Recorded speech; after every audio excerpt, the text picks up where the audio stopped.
বন্ধুরা, আমরা অনেকেই এই যে গাজরের খোসাটা ছাড়িয়ে তারপরে খাই, কিন্তু আসলেও এইগুলো ফলের যে খোসা আছে এর মধ্যে ভিটামিন আছে। আমরা চেষ্টা করব এটা ভালোভাবে পানি দিয়ে ধুয়ে তারপর আমরা খোসা সহি খাবো। যতটুকু পরিষ্কার করা সম্ভব ততটুকু পরিষ্কার করে আমরা তারপর ভালোভাবে খাবো।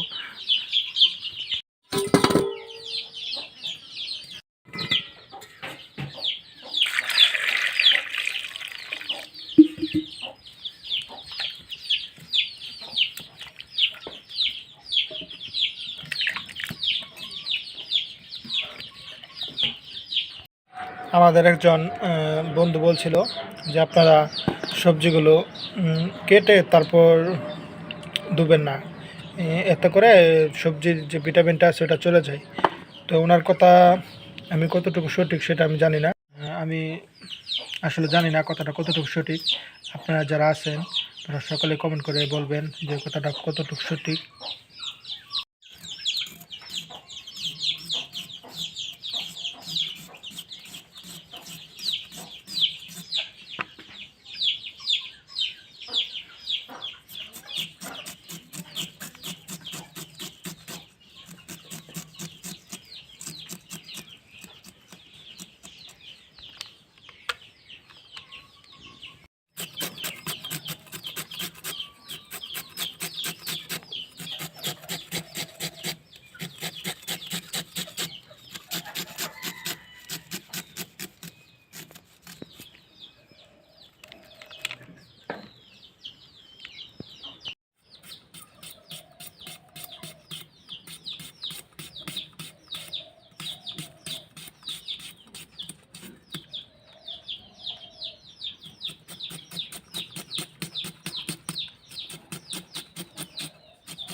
সেম দেখতে একটা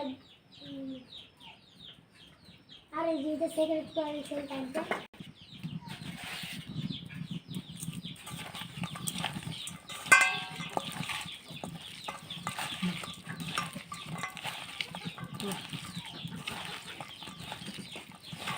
ঘুমায় চালা শেষ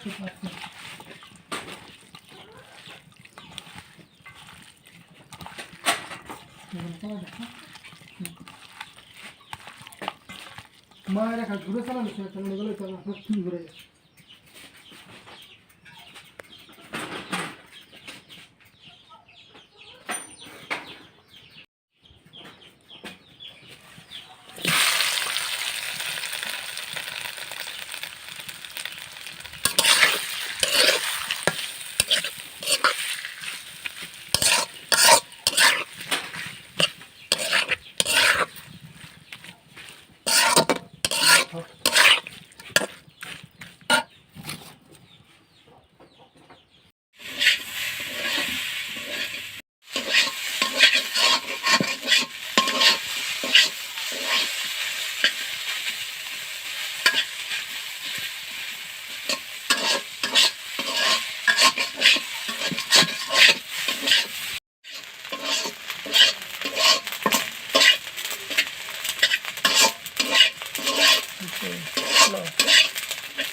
বন্ধুরা এখানে আমরা লাল শাক এবং পাট শাক বুনে দিয়েছিলাম ওই ভিডিওটা আপনাদেরকে দেওয়া হয়নি পরবর্তীতে একসময় আপনাদেরকে ভিডিওটা দিব সমস্যা নেই এখন মাটিটা আমরা মোটর দিয়ে পানি দিয়ে ভিজিয়ে নিয়েছিলাম এখন আবার মানে কিছুদিন ধরে এরকম রোদ 2-3 দিন যাবৎ খুব রোদের তাপ যার ফলে মাটিগুলো যেরকম এদের শুকিয়ে গেছে এবং একবারে দোলা দোলা হয়ে গেছে আবার এই আজকে পানি দিয়ে দিতে হবে বন্ধুরা আমরা যেহেতু নতুন কৃষক তাই সকলের কাছে দোয়া চাই কীরকম ফলন পাই কিংবা কি কি দিয়েছি সব কিছুই আমরা আপনাদেরকে জানাবো সমস্যা নেই এদিকে বন্ধুরা আগান দিয়ে ফেলছে গরুর জন্য খাবার রেডি করছি অনেকে জিজ্ঞেস করতে পারেন যে ভাই আপনাদের কয়টা গরু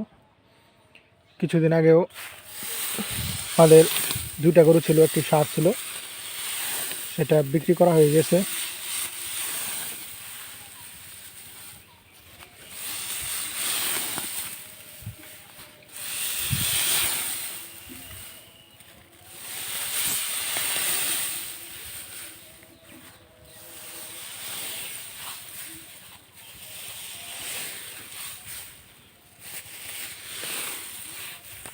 আমার খড় ভিজানো শেষ পানি দিয়ে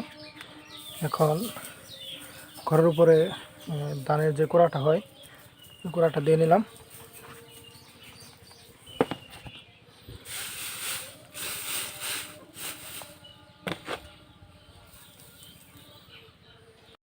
বন্ধুরা আমার খড় ভিজানো শেষ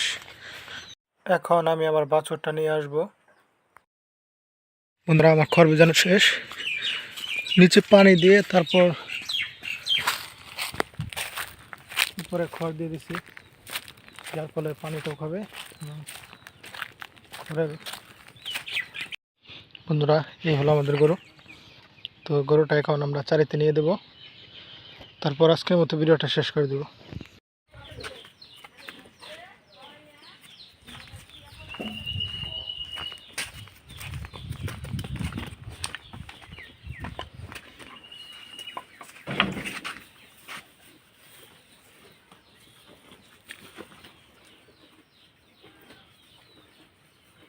বন্ধুরা ভিডিওটা আজকের মতো এখানে শেষ করে দিচ্ছি